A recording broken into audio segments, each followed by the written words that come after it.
추동관 레드 시즌2, 저는 큐레이터 영화평론가 박혜윤입니다. 이번 시간에도 뜨거운 한국 영화들을 아주 꼼꼼히 살펴주실 영화 전문가 함께했습니다. 김영석 평론가님 자리하셨습니다. 안녕하세요. 안녕하세요. 영화평론가 김영석입니다. 반갑습니다. 이번 시간 추동관 레드 시즌2에서 소개할 작품은 바로 에마 부인 2입니다.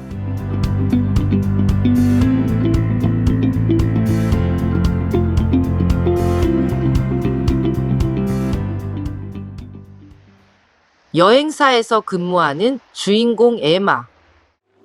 고단한 몸을 이끌고 퇴근길에 오르는데 에마를 기다리고 있던 이 남자는 바로 상현입니다. 오늘은 에마에게 확고한 대답을 듣고 싶어서 왔어. 왜 나한테 마음을 열어주자는 거야? 내게 부족한 게 있으면 얘기를 좀 하란 말이야. 상현 씨, 더 이상 아무 얘기 마시고 돌아가 주세요.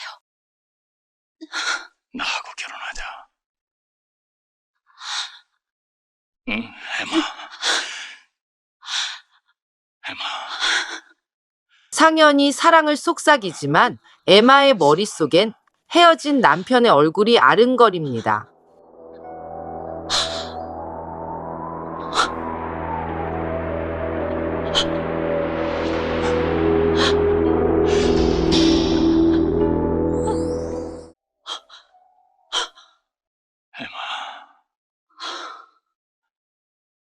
헤어진 남편과 보낸 시간들이 쉽사리 지워지질 않는 에마.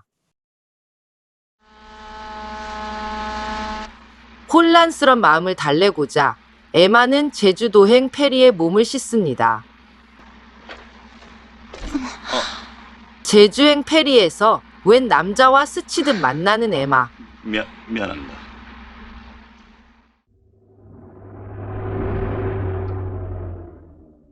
누게 찾았을까? 안녕하세요.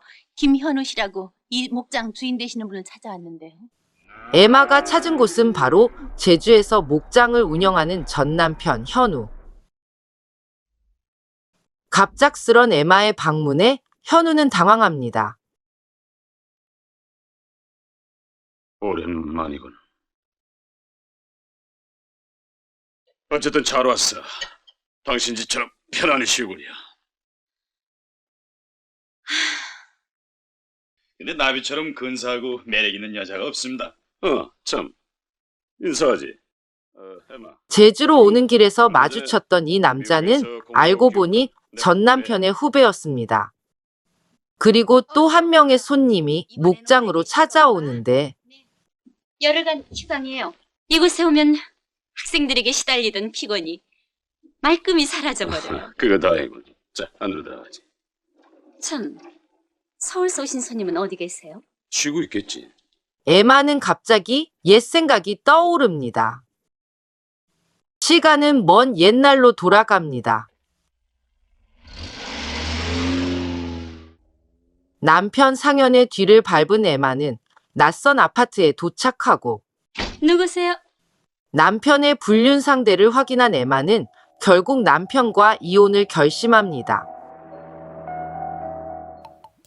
낯선 손님들이 모인 제주의 밤이 저물어가고 이사 오실 마음이 있으시면 우리 이웃으로 오세요.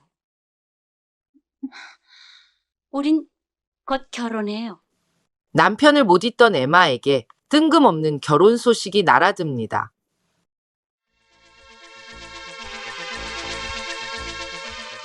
복잡한 미로처럼 얽히는 에마와 그녀의 남자들. 과연 에마는 아픈 과거를 잊고 행복한 미래를 맞이할까요? 한국을 대표하는 에로 영화의 대명사 에마 부인 시리즈 그 두 번째 이야기입니다.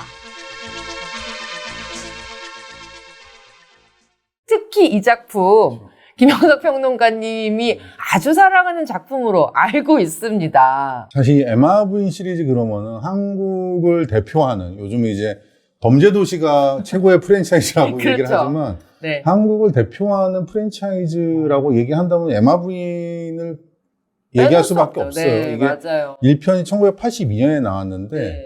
이게 40년도 더 됐죠. 그렇죠. 그런데 이 에마 부인 시리즈가 나온 게 2010년 이후에도 나왔어요. 처음에 나올 때 필름으로 나왔고 나중에 비디오로 넘어가서 IPTV 시대까지 이게 이제 이어지게 되는 웬만한 매체들을 다 겪고서 이제 진화했던 계속 반복되었던 그런 시리즈가 이제 에마 부인이라고 할 수가 있고 그냥 이 시리즈가 그냥 시리즈로 이어진 게 아니고 숱한 외전과 스피노프까지 맞습니다. 뭐 에마와 병강에서 이런 식의 변종까지 등장을 했었던 네. 굉장히 보면 이제 한국 영화계에서 굉장히 보기 드문 그런 장수했던 그런 프랜차이즈라고 할 수가 있고 네. 그러니까 1982년에 20살에 에마 부인을 봤던 그런 관객이 네. 환갑이 다 돼서도 에마 부인 시리즈가 나오는 거를 이제 목격하게 됐던 네, 그렇죠. 그런 장수 시리즈라고 할 수가 있죠. 네. 김영석 평론가님 어렸을 때 이 에마 부인을 어떻게 보셨나요? 그러니까 저도 이제 처음 나왔을 때 82년 때는 이제 초등학생이었기 그렇죠. 때문에 그 극장에서 본다는 건 이제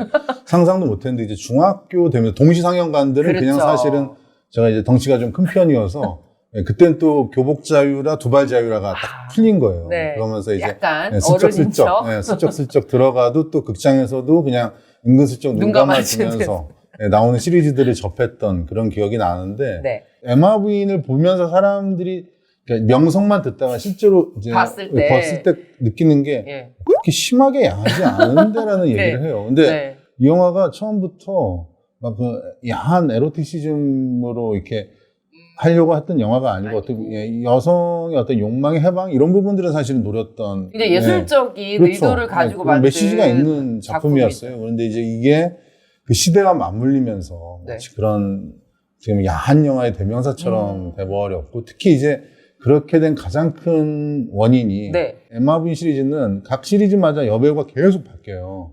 이런 부분들이 사실은 훨씬 더 이제 좀 에로틱한 그런 요소들을 자극하는 그리고 그 배우들이 워낙 또 인기를 크게 끌었기 때문에 네. 80년대에 그런 부분들이 결합되면서 그냥 에로 영화의 상징처럼 여겨졌던 게 아닌가 이런 생각이 듭니다. 그 에마 부인 하면 딱 떠오르는 이제 굉장히 강렬한 인상이 있죠. 그 말을 탄 여자라는 그 이미지가 주는 굉장히 좀 파격적인 영상의 이미지인 것 같기는 해요. 그게 이제 웃지 못할 일이 이제 에마 부인이라고 해서 이 캐릭터 이름이 에마예요. 네. 에마인데 그 사랑 애자에 말맞자를 써서 근데 이게 그 당시 심의에 걸렸어요. 그래서 불온한 그런 느낌들을 준다는 거죠, 이게. 성적으로. 장명이 아주 훌륭하죠. 네, 그래서 마를 한자를 바꿨잖아요. 네. 대마, 마 할 때. 대마할 때 맞자로. 그래서 이게 뜻풀이를 하면은 네.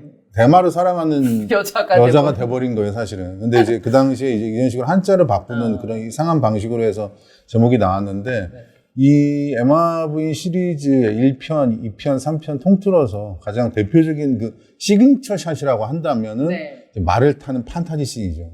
그래서 에마 부인 2편에도 아예 막 공간 설정을 제주도로 해놨습니다. 말을 좀 더 개연성 있게 타려고 이렇게 해놨는데 그런 대목들이 등장을 하죠. 1편 에마 부인이 굉장히 거의 신드롬에 가까운 흥행을 했기 때문에 2편 주인공도 굉장히 주목받았을 것 같아요. 2대 에마로 불리는 이 오수비 배우에 대해서 좀 소개해 주신다면요.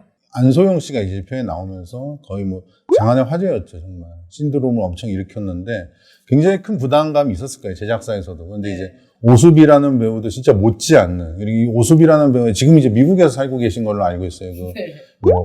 미장원 체인점을 하신다나 그런 얘기를 들었습니다. 기사에서. 근데 80년대 이제 에로 영화에 수많은 그런 여배우들이 있고 다 여배우마다 이제 자기 색깔이 있는데 저는 그 나영희 씨와 함께 이 오수비 씨가 굉장히 독립적인 여성상을 보여줬던 대표적인 배우라고 생각을 하거든요. 그래서 이 에마 부인 2편에서 이 오수비 씨가 굉장히 그 어떻게 보면 남성들에게 휘둘리지 않는 자신만의 욕망을 확실하게 드러내는 여성의 캐릭터를 명확하게 보여주고 있습니다. 그래서 1편에서 안소영 씨는 이제 그 고민을 해요. 다시 남편의 품으로 돌아갈 것이냐, 새로운 사랑으로 찾아갈 것이냐 하다가 결국에는 다시 남편에게 돌아가는 그런 아쉬운 결말을 보여주거든요. 그 당시의 어떤 그렇죠. 사회상과도 연관이 있는 것 같아요. 그렇죠. 결국은 가정으로 돌아가야만 한다는. 그렇죠. 근데 예. 2편에서 오수비 씨는 1편과는 다른 선택을 합니다. 그게 이제 1편과 2편이 그냥 2편이 1편의 반복이 아닌 이 시리즈가 어느 정도 진화하고 있다라는 그런 모습들을 보여주는 가장 큰 징표가 네. 그런 이 오수비라는 배우가 보여주는 이미지와 선택이 아닌가 이런 생각이 듭니다. 이 시리즈가 가지고 있는 굉장히 파격적인 메시지들이 굉장히 뚜렷하다는 생각을 했고, 그걸 보여주는 캐릭터가 김혜경 배우가 연기한 그 에리카라는 굉장히 파격적인 캐릭터라는 생각을 했었어요. 당대의 가장 진보적인 영화 중에 하나가 아닌가 생각이 들어요. 진짜 이게 농담이 아니고 네. 영화를 보면서 90년대 초에 이제 페미니즘 영화들이 등장을 해요. 네. 그대안의 블루라든가 아니면은 결혼 이야기도 사실은 이제 결혼 제도에 대해서 굉장히 근본적인 92년에 나온 영화들인데, 근데 10년 전인 82년에 에마 부인에서 사실은 그 가부장적인 체계가 되게 문제가 있다라는 거를 에로티시즘의 어떤 힘을 빌어서 굉장히 훨씬 더 세게 표현했던 그런 부분들이 있었죠. 예. 지금 추동관 레드 시즌2에서 에마 부인 2 이야기하고 있는데요. 자, 에마 부인 2에 이제는 좀 명장면 관람 포인트를 꼽아볼 시간입니다. 김영석 평론가님께서 좀 꼽아주시는 에마 부인 2의 명장면 어떤 장면들이 있을까요? 전설의 승마씬. 전설의 승마씬. 네, 그게 이제 시리즈마다 1, 2, 3편에서 계속 이렇게 어떻게 보면 진화를 하는데, 2편에서는 그 판타지적인 요소도 있지만 진짜 그 배경 자체를 제주도로 설정을 한 게 있어요. 그러니까 이게 간단히 얘기하면은 그 전 남편 때문에 생겼던 트라우마를 벗어나는 과정이거든요, 이게. 근데 전 남편이 제주도에 살고 있어서 어떻게 보면 자신의 그 트라우마를 벗고 새 시작을 하기 위해서 제주를 찾아가죠. 이 마지막에 가면은 이게 되게 명대사가 하나가 나옵니다. 여기서 이제 난 누구하고도 결혼하지 않아요라는 그런 대사를 해요. 저도 신 사장님과 사랑을 해도 누구하고도 결혼하지 않아요. 누구하고도 결혼하지 않아요. 이것은 그 무슨 의미냐면 난 누구와도 사랑할 수 있다라는 그런 의미이거든요. 이제. 이런 대사를 이런 식으로 이제 하는 그런 이제 엔딩 쪽에 가면 그 대사가 있습니다. 그래서 이 영화가 1편보다 이런 게 달라졌구나라는 그런 부분들. 이게 사실은 이제 그 전까지 여성이 욕망의 대상이었거든요. 한국 영화에서.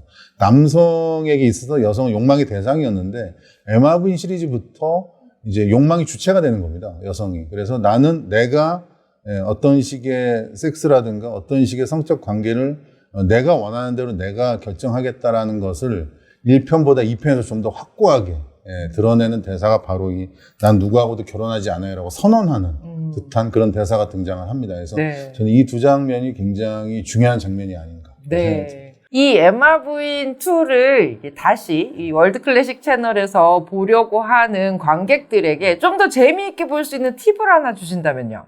그냥 보면 재밌습니다, 이 영화가. 그리고 네. 이게 84년이니까 40년 전에 이제 한국 사회라는 거를 좀 감안하고 보시면은 더 흥미롭게 보실 수가 있어요. 그러니까 이게 이 영화에서 보면은 정말 그 당시에 가장 서울, 이 대도시에서 어떤 모던한 그런 스타일과 그리고 이제 어떤 커리어 우먼의 어떻게 보면 가장 그 전선에 나와 있는 어떤 그런 모습들을 보여주고 있거든요. 그래서 저 당시에 저게 가장 힙한 어떻게 보면은 커리어 우먼의 모습이었구나. 후반부에 가면은 이 에마 캐릭터가 이제 어떤 일련의 과정을 통해서 트라우마를 극복하고 헤어스타일을 한번 바꾸죠. 뱅어 스타일로 한번 바꾸죠.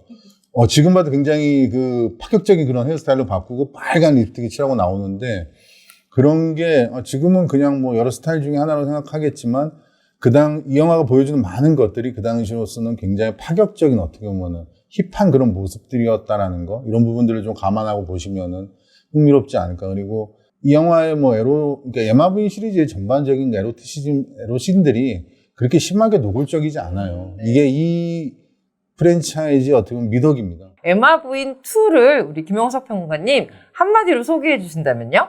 80년대에 등장한 진정한 여성 해방 영화.